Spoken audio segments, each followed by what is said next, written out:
Hello everyone, my name is Abhishek Gupta and I welcome you all on this edutech platform. So guys, आज की इस session में हम लोग बात करेंगे marketing mix in retail banking और इसके कुछ पेरिफेरल कंसेप्ट्स को समझेंगे हम लोग। So this is lecture number 21 under our Sankalp series. But before moving ahead I just want to let you know guys कि अब बहुत ही कम टाइम जो है वो हम लोगों के इस जेआईबी एग्जामिनेशन में रह गया है। नवंबर के अंदर जो है वो हमारा एग्जामिनेशन शेड्यूल्ड है which will be conducted by the IIBF. तो गाइज, अब इस कम ड्यूरेशन ऑफ टाइम के अंदर we need to have a proper strategy. Proper strategy से मेरा मतलब क्या है कि हम लोगों को previous year questions, most important topics और most important MCQs regarding each and every component of JAIIB examination जो है वो हम लोगों को इन डेप्थ नॉलेज होनी चाहिए। तो गाइज, अगर आप लोगों का भी यही कंसर्न है with respect to this JAIIB examination, तो आप लोगों के इसी कंसर्न को रिजॉल्व किया जा रहा है with the help of this E book जो कि एडुटैप के द्वारा लॉन्च की गई है।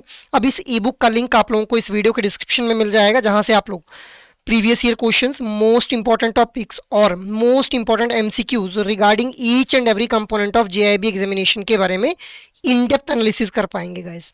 सो have a look on this ebook अगर आप लोग अपनी प्रेपरेशन को एक सही डायरेक्शन में लेकर के जाना चाहते हैं गाइस। मूविंग अहेड, अब हम लोग आते हैं आज के सेशन के एजेंडा के ऊपर।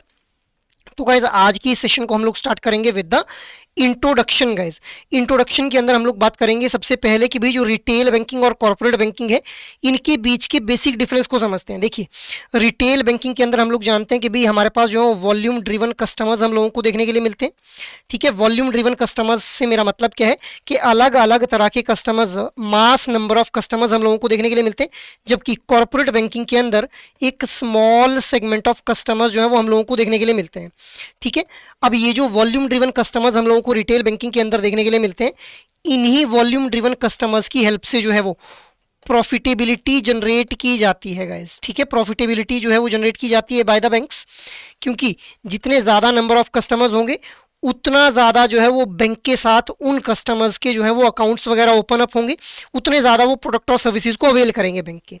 अब जो प्रॉफिट्स हैं those have to be derived from the large clientele base, यही मैंने आप लोगों को अभी बताया। अब ये जो प्रॉफिट हम लोगों ने डिराइव करना है इन वॉल्यूम ड्रिवन कस्टमर्स से, it can B derived only with the help of effective marketing. Effective marketing का मतलब क्या है? अब देखिए, मार्केटिंग से हम लोग क्या समझते हैं कि भाई देखिए, हम लोगों ने प्रोडक्ट बना लिया, अपने प्रोडक्ट के अंदर जो थे वो बेस्ट फीचर्स को ऐड ऑन कर लिया जो कि कस्टमर्स की नीड को सेटिस्फाई कर रहे थे। बट अगर कस्टमर्स को पता ही नहीं है कि भाई हमारे द्वारा किसी तरह का ऐसा जो कोई प्रोडक्ट है वो बनाया जा रहा है, then the customer will not be able to avail the product और service that we are going to manufacture और प्रोड्यूस। ठीक है, तो इसीलिए मार्केटिंग बहुत ही क्रूशियल रोल प्ले करती है यहाँ पे। अब क्योंकि मार्केटिंग के थ्रू ही हम लोग जो है वो कस्टमर्स को अवेयर कर पाएंगे कि भाई आपकी जो प्रॉब्लम है, आपकी जो नीड है, उसको सेटिस्फाई करने वाला प्रोडक्ट जो है वो हमारी ऑर्गेनाइजेशन, हमारे बैंक के द्वारा जो है वो लॉन्च किया जा रहा है। सो इसीलिए इफेक्टिव मार्केटिंग जो है वो एक अटमोस्ट इंपॉर्टेंट एलिमेंट हो जाता है जब भी हम लोग success of product in retail banking के बारे में बात करते हैं गाइस। ठीक है, मूविंग अहेड, अब हम लोग मार्केटिंग के पर्सपेक्टिव को समझने की कोशिश करते हैं कि भाई मार्केटिंग है क्या है। So marketing is a process through which a marketer creates, communicates and delivers value to the customer. अब वैल्यू क्रिएट करने से मेरा मतलब क्या है कि हम लोग जो है वो कुछ इस तरह के प्रोडक्ट और सर्विसेज जो है वो अपने कस्टमर्स के लिए लॉन्च करें, सो दैट कस्टमर्स की नीड को जो है वो हम लोग फुलफिल कर पाएँ। अब नीड फुलफिल करने से मेरा मतलब क्या है कि जैसे मान लो हम लोगों ने लो फी अकाउंट जो थे वो ओपन अप किए, या फिर लो फी अकाउंट्स को जो था वो हम लोगों ने लॉन्च किया स्पेशली फॉर स्टूडेंट्स। जो भी हमारे स्टूडेंट्स थे, मतलब जो भी हम लोगों को लग रहा है कि भाई टारगेटेड कस्टमर्स जो हमारे स्टूडेंट्स हैं, उनके लिए हम लोगों ने लो फी अकाउंट्स को लॉन्च किया। तो अब हम लोग क्या कर रहे हैं कि भाई ये जो हमारे टारगेटेड कस्टमर्स हैं, स्टूडेंट्स हैं, इनको जो है वो एक वैल्यू फील करवा रहे हैं कि स्पेशली आप लोगों के लिए जो है वो इस तरह के ये लो फी अकाउंट जो है वो हम लोग जो है वो लॉन्च करने वाले हैं। अब हम लोगों ने ये लो फी अकाउंट्स को जो है वो लॉन्च तो करने वाले हैं, ठीक है, इसके थ्रू हम लोग क्या करेंगे, वैल्यू क्रिएट करेंगे। बट हम लोगों को ये बात जो है वो कम्युनिकेट भी करनी पड़ेगी, मतलब स्टूडेंट्स को पता भी होना चाहिए जो भी हमारे डेजिग्नेटेड एरिया है। जैसे मान लो एक पर्टिकुलर डेजिग्नेटेड एरिया के अंदर कोई ब्रांच लोकेटेड है, B1 नाम की ब्रांच है। अब इस B1 नाम की ब्रांच के नियर बाय विसिनिटी के अंदर जो भी स्टूडेंट्स हैं, दो शुड बी अवेयर कि भाई इस पर्टिकुलर बैंक के द्वारा कुछ इस तरह का जो है वो लो फी अकाउंट जो है वो ऑफर किया जा रहा है। क्योंकि अगर वो अवेयर होंगे तभी वो अवेल कर पाएंगे। So we need to communicate. सो मार्केटिंग क्या बोला जा रहा है मार्केटिंग को, कि भाई एक प्रोसेस है जिस थ्रू विच जिसकी हेल्प से हम लोग क्या करते हैं, एक जो मार्केटर है वो एक वैल्यू को क्रिएट करता है। पहले तो वैल्यू क्रिएट करना क्या होता है हम लोगों ने बात कर ली। कम्युनिकेट करना मतलब हम लोग जो है वो अलग अलग मेथडोलॉजी, अलग अलग चैनल्स के थ्रू जो है कम्युनिकेट करेंगे। हम लोग जो है वो मेल्स करेंगे, कैंपेन्स रन करेंगे, जिसके थ्रू जो है वो कस्टमर, जो हमारे टारगेटेड कस्टमर, जैसे यहाँ पे इस एग्जांपल में स्टूडेंट्स हैं, उनको ये समझ आएगा कि भाई हमारे लिए कुछ इस तरह का जो प्रोडक्ट है वो लॉन्च किया जा रहा है। So communicate and deliver value to the customer. Deliver करने का मतलब क्या है कि अब मान लो कि ये जो लो फी अकाउंट थे ये लॉन्च करने थे, कम्युनिकेट किया हम लोगों ने कैसे, मार्केटिंग के अंदर हम लोगों ने जो था वो एडवर्टीजमेंट कैंपेन्स को रन किया, ठीक है। अब फाइनली क्या, जब ये स्टूडेंट्स जो है वो इन लो फी अकाउंट्स को असेस करने जा रहे हैं, तो क्या जो बैंक के एम्प्लॉयज़ हैं वो इन स्टूडेंट्स को जो है वो सारी टर्म्स और कंडीशंस को एक्सप्लेन कर रहे हैं या फिर नहीं कर रहे हैं? क्या उनके साथ पोलाइट वे के अंदर बिहेव किया जा रहा है जब ये स्टूडेंट्स जो बैंक में विजिट कर रहे हैं? सो इट मीन्स कि भाई जो वैल्यू क्रिएट की थी, क्या उसको डिलीवर भी उतना एफिशिएंट वे में कर रहे हैं या फिर नहीं कर रहे हैं? इस चीज़ को इंश्योर करेंगे हम with respect to this delivering value to the customer. So marketing क्या हो गया, मार्केटिंग एक प्रोसेस हो गया जिसके थ्रू वैल्यू को क्रिएट किया, कम्युनिकेट किया और फाइनली डिलीवर किया टू द कस्टमर गाइस। अब एक बहुत ही फेमस पर्सनैलिटी हुए डेरिक वॉन्डरवेयर, जिन्होंने बैंक मार्केटिंग के रिगार्डिंग कुछ आउटलुक के बारे में बात की कि भाई बैंक मार्केटिंग कैसी होती है। इन्होंने अपना एक पर्सपेक्टिव रखा, तो इन्होंने बोला कि identifying the most profitable market. अब देखिए गाइज, हम लोग जो है वो सभी कस्टमर्स को एक साथ में जो है वो अपने प्रोडक्ट को मार्केट नहीं कर सकते हैं। We need to select the targeted customer group. जो भी हमारा टारगेट कस्टमर ग्रुप है, उस टारगेट कस्टमर ग्रुप को हम लोगों को जो है वो आइडेंटिफाई करना पड़ेगा। अब जैसे मान लो कि हमारा जो टारगेट कस्टमर ग्रुप है वो हो जाते हैं 20 ईयर से लेकर के 38 ईयर्स तक के जो इंडिविजुअल्स हैं, वो हमारे टारगेटेड कस्टमर ग्रुप्स हैं। तो अब हम लोगों को आइडेंटिफाई करना है कि भाई कितने ऐसे इंडिविजुअल हैं जिनका जो इस पर्टिकुलर एज ग्रुप में फॉल कर रहे हैं, बिकॉज इस एज ग्रुप के लोग जो है वो ज़्यादा मल्टीपल काइंड ऑफ प्रोडक्ट्स को जो है वो यूज़ कर रहे हैं बैंक के। सो this is identifying the most profitable market, assessing customer present and future needs. अब इसका क्या मतलब है कि भाई जो कस्टमर है उसकी प्रेजेंट नीड को एसेस करना। जैसे मान लो अभी तो कस्टमर जो है वो अपनी एक फिक्स डिपॉजिट जो है वो ओपन अप करवाना चाह रहा है, या फिर कस्टमर अभी के टाइम पे क्या चाह रहा है कि भाई मुझे ऑनलाइन मीडियम्स के थ्रू जो है वो प्रोडक्ट और सर्विसेज प्रोवाइड करवाए जाएं। So this may be the current need of the customer. अब फ्यूचर नीड क्या हो सकती है कि कल को यही कस्टमर जब लंबे टाइम तक हमारे साथ जुड़ा रहेगा तो ही will be loyal with our bank. तो कल को इसी इंडिविजुअल कस्टमर को जो है वो रिटायरमेंट प्लान्स भी हम लोग जो है वो सेल आउट कर सकते हैं, ठीक है। या फिर हम लोग जो है वो ऐसे प्रोडक्ट्स जो कि उसको लेटर स्टेज के अंदर जो उसकी नीड है उसको फुलफिल कर पाएंगे, उन प्रोडक्ट्स को भी जो है उन सेम सेट ऑफ कस्टमर्स को जो है वो डिलीवर कर सकते हैं। So it also becomes the part of bank marketing कि भाई हम लोग कस्टमर की प्रेजेंट नीड और उनकी फ्यूचर नीड को असेस कर लें। After that setting the business development goals. अब बिजनेस डेवलपमेंट गोल्स को सेट करने का मतलब क्या है कि हम लोगों को जो भी हम लोगों ने प्रॉफिटेबल मार्केट जो थी आइडेंटिफाई की थी, जैसे जो भी टारगेटेड कस्टमर्स थे, उन टारगेटेड कस्टमर्स के थ्रू हम लोगों को जो है वो कितना रेवेन्यू जनरेट करना है, ठीक है। कितने नए प्रोडक्ट्स को हम लोगों को जो है वो ऐड ऑन करना है अपनी प्रोडक्ट लाइंस के अंदर, कौन से प्रोडक्ट्स को जो है वो हम लोगों को एलिमिनेट करना है। सो ये सारा हमारा पार्ट बन जाएगा setting up the business development goals कि भाई हम लोग किस तरह से जो है बिजनेस को डेवलप कर सकते हैं और उसके रिगार्डिंग गोल्स को सेट करना, रेवेन्यू कितना अर्न करना है, बजट कितना जो है वो हम लोगों ने रखना है एक पर्टिकुलर प्रोडक्ट के लिए, ठीक है। So this is setting business development goals and final is the adapting to the changing environment. अब adapting to the changing environment का मतलब क्या है कि जैसे मान लो किसी भी तरह का कोई बिजनेस के अंदर हम लोगों को जो रिसेशन देखने के लिए मिलता है, मार्केट में रिसेशन आ जाता है या फिर कुछ और ऐसे सर्कमस्टांसिस है, जैसे कोई टेक्नोलॉजिकल शिफ्ट हम लोगों को देखने के लिए मिलता है, कंज्यूमर्स की डेमोग्राफिक में शिफ्ट देखने के लिए मिल जाता है हम लोगों को। तो इन चेंजिंग एनवायरनमेंट के साथ जो है वो अगर हम लोग खुद को अडॉप्ट कर पाएंगे, so that will also be the part of bank marketing guys. So एक बहुत ही ब्रॉडर पर्सपेक्टिव हम लोगों को देखने के लिए मिल रहा है डेरिक वॉन्डरवेयर जी के द्वारा, जो कि इन्होंने बताया regarding the bank marketing guys, ठीक है।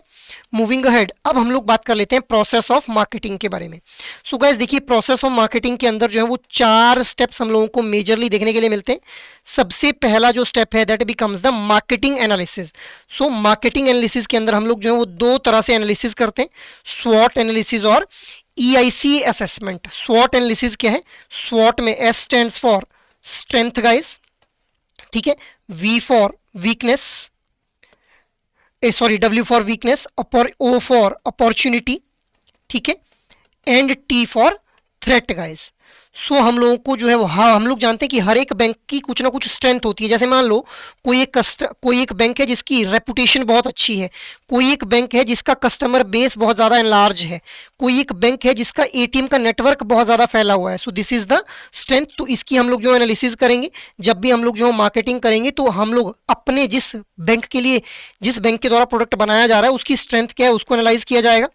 वीकनेस को हम लोग जो है एनालाइज करेंगे। वीकनेस क्या हो सकती है कि भाई एक बहुत ही सेट ऑफ जो प्रोडक्ट्स हैं वो लिमिटेड सेट ऑफ प्रोडक्ट्स एक बैंक के द्वारा जो है वो डिलीवर किए जाते हैं, बहुत वाइड रेंज ऑफ प्रोडक्ट हम लोगों को देखने के लिए नहीं मिल रहे हैं। It may be the weakness. Opportunity क्या हो सकती है कि भाई क्या हम लोग जो है वो अपने कंपटीटर से बेटर प्रोडक्ट जो है किस तरह से जो है वो लॉन्च कर सकते हैं, या फिर हम लोग चेंजिंग ट्रेंड के साथ किस तरह से जो सबसे पहले मार्केट में इनोवेटिव प्रोडक्ट लेकर के आ सकते हैं। That may be the opportunity here. After that threat. Threat का मतलब क्या है कि भाई जो एनवायरनमेंट चेंज हो रहा है, प्राइजेस में चेंज आ रहे हैं, या फिर जो मार्केट में सिनेरियो चेंज हो रहा है, बूम फेज में जा रही है मार्केट या डिक्लाइन फेज में जा रही है, उसके अकॉर्डिंग हम लोग जो है थ्रेट को भी एनालाइज कर सकते हैं कि भाई क्या जब मार्केट के अंदर कोई चेंजेस आ रहे हैं तो हमारे कंपटीटर्स कहीं ऐसा तो नहीं है कि जो प्रोडक्ट हम लोग बहुत ज़्यादा फीस लेकर के जो है वो कस्टमर्स को दे रहे हैं, हमारे कंपटीटर कहीं ऐसा ना हो कि फ्री में ही वो प्रोडक्ट देने लग जाए कस्टमर्स को। It can be a threat for our product then. So इसका एनालिसिस भी किया जाएगा। So this becomes the part of स्वॉट analysis, that is strength, weakness, opportunity and threat analysis. After that next one is the EIC assessment. EIC के अंदर E stands for economy. Economy का मतलब क्या है कि भाई इकोनॉमी के अंदर हम लोग बात करेंगे कि हमारी जीडीपी कैसे ग्रो कर रही है, इन्फ्लेशन कितनी है, क्या इन्फ्लेशन बढ़ रही है, कम हो रही है, ठीक है, इसकी एनालिसिस की जाएगी।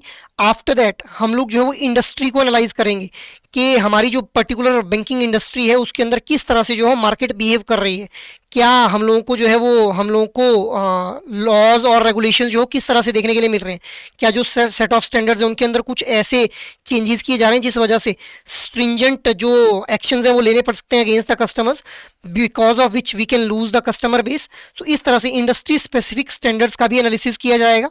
After that competitors analysis. Competitors analysis कि भाई हमारे कंपटीटर्स कौन कौन से हैं, मेजर कंपटीटर्स, उनके द्वारा क्या कुछ प्रोडक्ट्स जो है लॉन्च किए जा रहे हैं, क्या ऑलरेडी उनके द्वारा कोई ऐसा प्रोडक्ट तो नहीं लॉन्च किया गया है जिससे जो हमारे कस्टमर्स की जो नीड है उसको सेटिस्फाई कर दे, ठीक है। तो ये सारा एनालिसिस जो है वो हम लोग करेंगे EIC असेसमेंट के अंदर।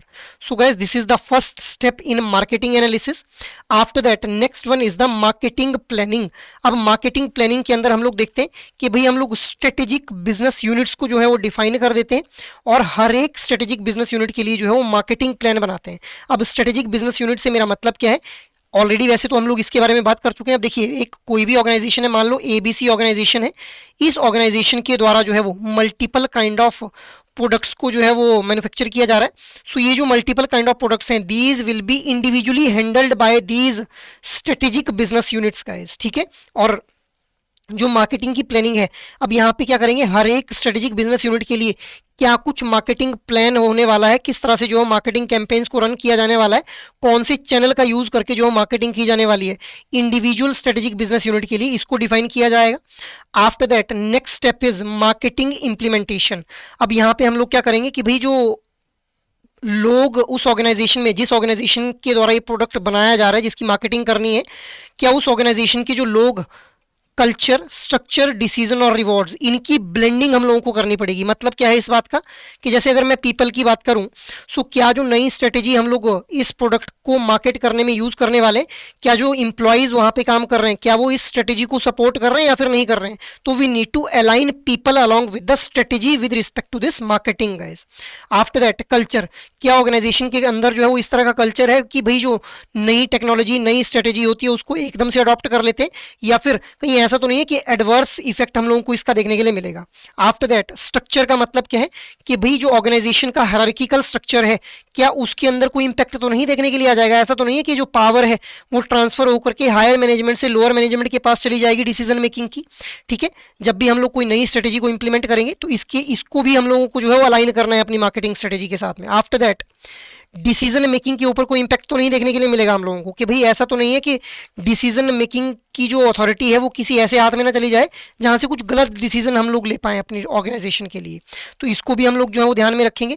After that we will ensure कि भाई जो इंडिविजुअल्स, जो हमारी एंटिटीज़ इस स्ट्रेटेजी को सपोर्ट करने में जो है जो मार्केटिंग स्ट्रेटेजी हम लोग यूज़ कर रहे हैं अपनी इस मार्केटिंग प्लान के लिए, उस स्ट्रेटेजी को अगर कुछ इंडिविजुअल्स कुछ एंटिटीज सपोर्ट कर रहे हैं, so we also need to reward those entities those individuals guys.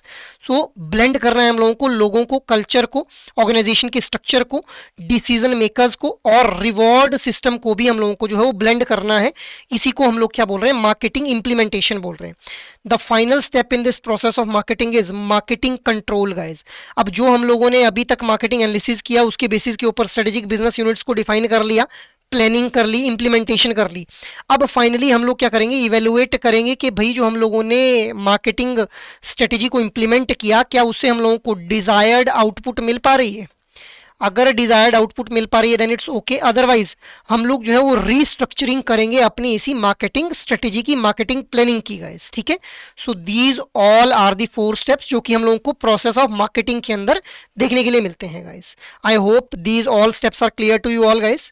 Moving ahead, अब हम लोग बात कर लेते हैं मार्केटिंग मिक्स के बारे में।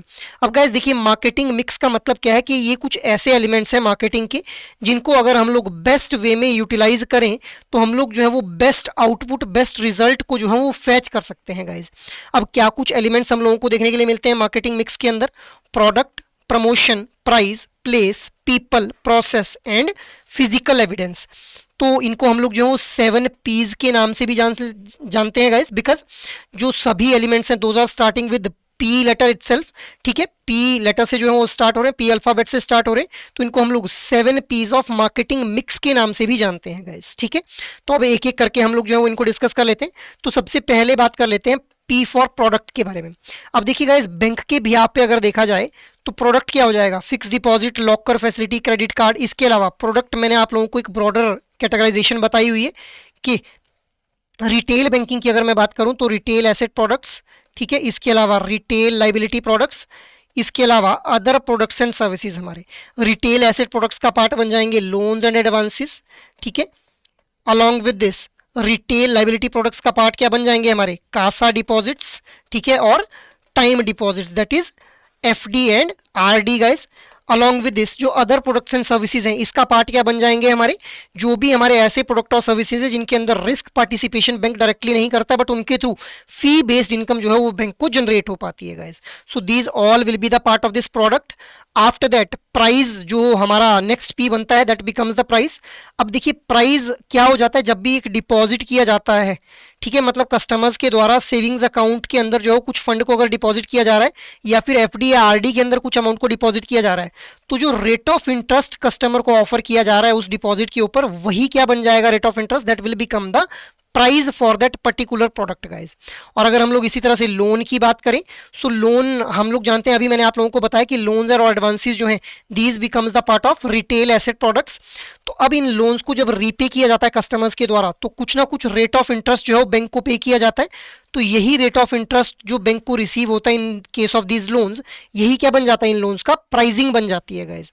अदर प्रोडक्ट एंड सर्विसेज के अंदर जो भी फी या फिर जो चार्जेस लेवे किए जाते हैं इन प्रोडक्ट एंड सर्विसेज के केस में, वही क्या हो जाता है, प्राइस बन जाता है उन पर्टिकुलर प्रोडक्ट्स के लिए या फिर सर्विसेज के लिए गाइज। सो ये हम लोगों ने प्राइस के बारे में बात कर ली। After that next P is promotion guys.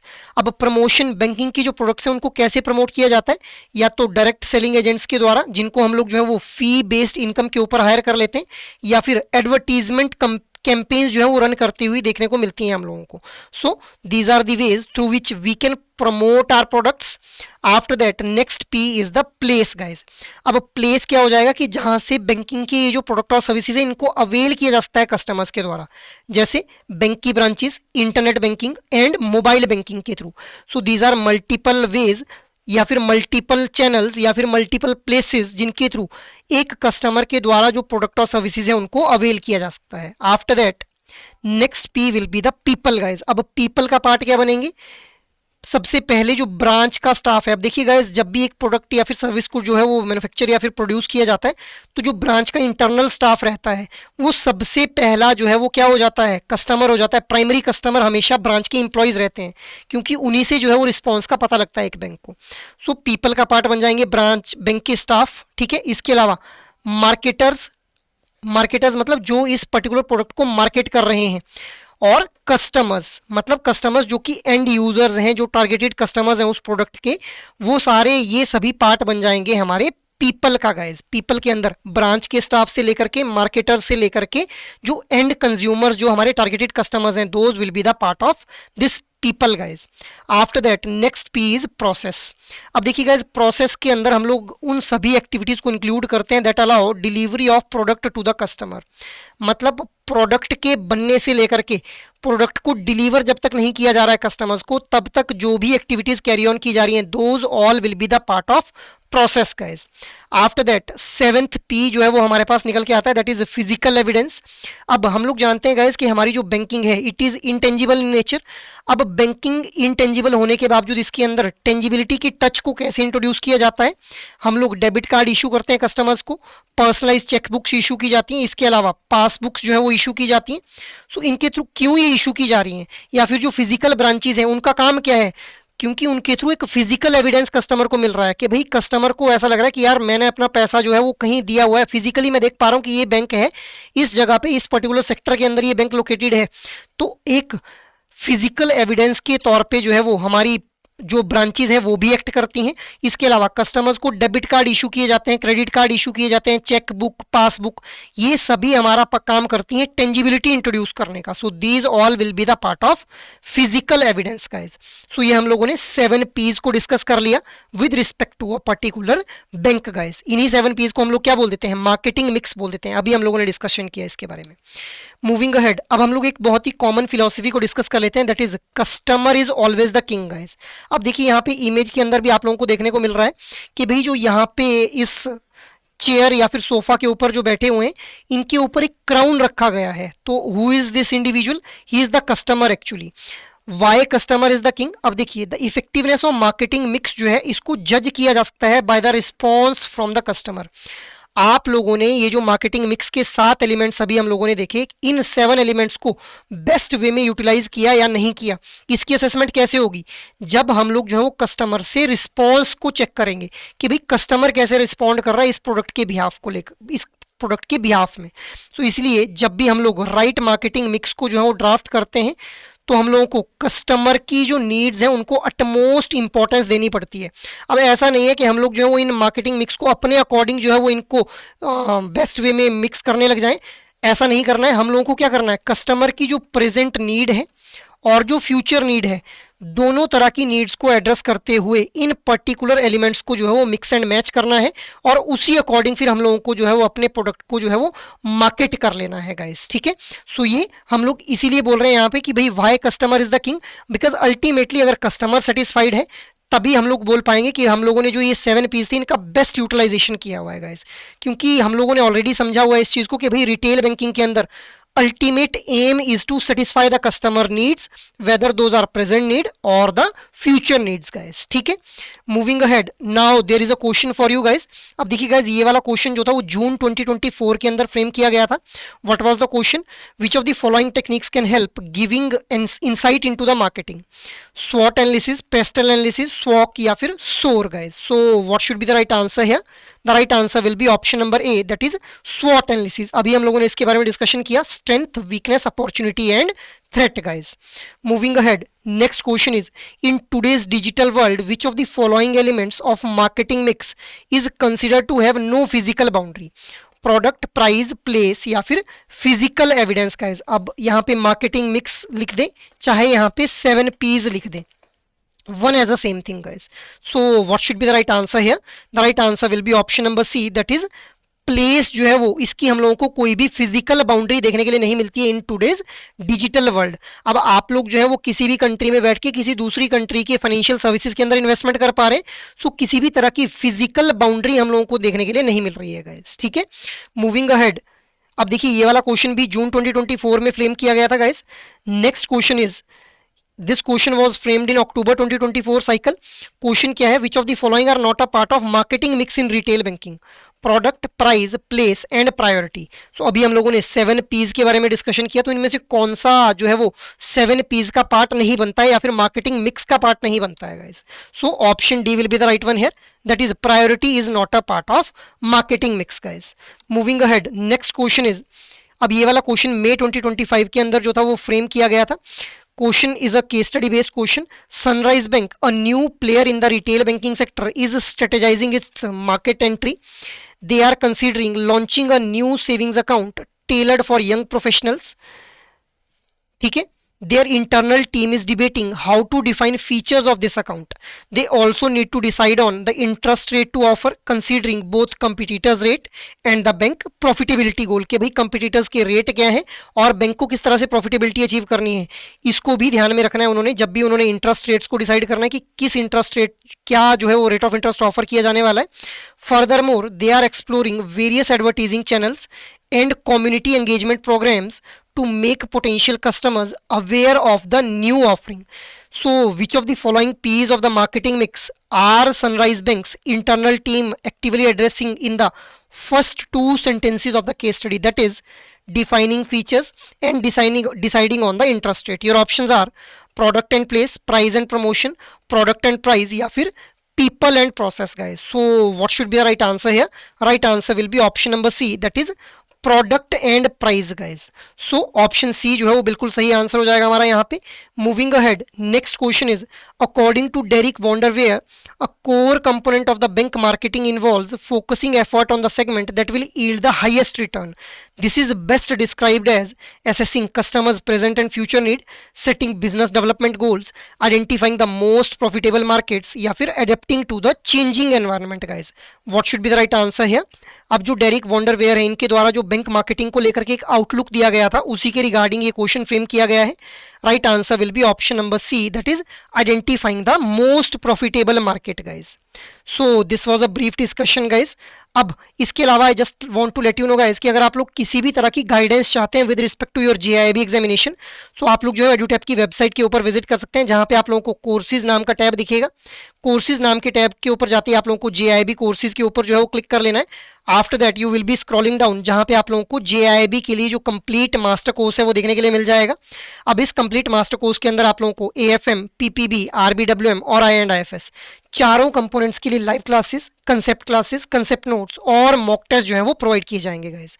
So you can have a look on this complete master course, guys, अगर आप लोग एक कंप्रीहेंसिव प्रेपरेशन करना चाहते हैं.